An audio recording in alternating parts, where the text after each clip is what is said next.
ఉప్పల్ బజార్ ప్రాంతంలో ఈసారి ఇంకా ఘనంగా జరుగుతుంది. ప్రతి ఏటా ఇంత ఖర్చు పెరుగుకుంటూనే పోతుంది.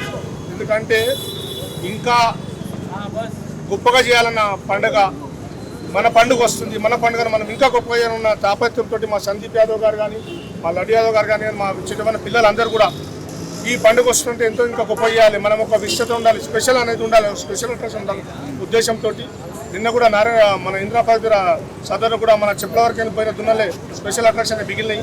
రేపు నారగూడ సదరు కూడా మన దున్నలే స్పెషల్ అట్రాక్షన్ మిగులుతాయి.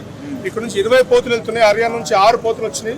ప్రపంచ ప్రఖ్యాతిగాంచిన దున్నపోతు బాహుబలి. ఇది 10 ఫీట్ల హైట్ ఉంటుంది, 3,000 కిలోల వెయిట్ ఉంటుంది. దీన్ని మించిన దున్నపోతు ఇంకోటి లేనేది అన్న. ఇది మన కిషన్ రెడ్డి గారు వస్తే కూడా ఆయన చేతికి అందలేదు, దాన్ని ముక్కుతాడు, అంత హైట్ ఉన్నది. కాబట్టి దీన్ని ప్రదర్శన చేపించి మన యాదవ్ జాతి ముర్ర జాతి ఒక విశిష్టత తెలుసుకోవాలనే ఉద్దేశంతో దీన్ని తీసుకొచ్చినాము. దీన్ని రేపు నారగూడ ప్రదర్శనలో పెడుతున్నాం.